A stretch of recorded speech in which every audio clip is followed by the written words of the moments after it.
Quelles sont justement ces technologies qui arriveront dès demain sur le marché africain et qui vont améliorer cette inclusion financière?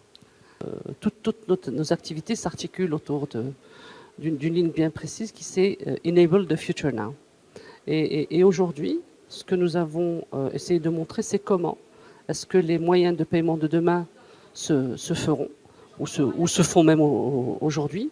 On a vu que le mobile payment est quelque chose qui devient de plus en plus réel dans notre région. Mais pas seulement cela.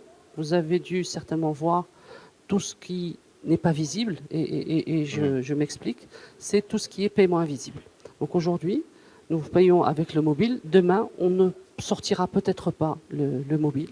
On fera des paiements sans forcément explicitement payer.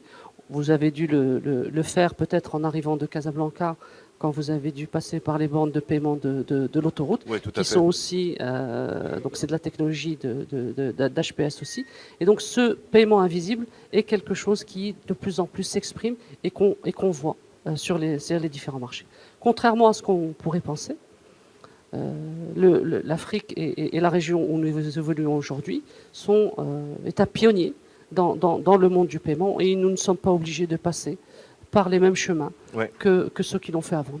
Est-ce que les clients sont au fait de l'enjeu sécuritaire, mais aussi les opérateurs qui développent cette kyrielle de solutions? Donc, je voudrais quand même, vous avez raison, la technologie va beaucoup plus vite que le réglementaire. Mais pour une fois, on ne va peut-être pas s'en plaindre. Le régulateur, les régulateurs sont quand même très proches de ce qui se passe. Sur certains sujets, sont même instigateurs de certains changements.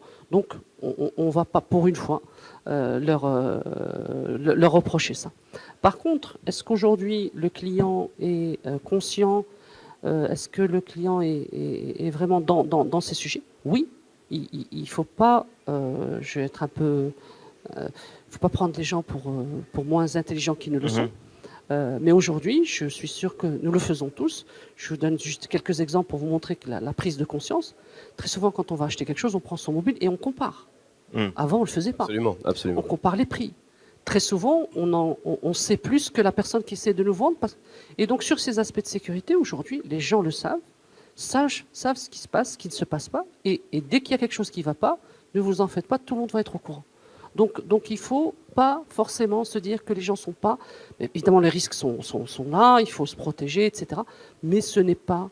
il ne faut pas que ce soit un facteur de peur pour que les gens n'aillent pas vers ces moyens de paiement.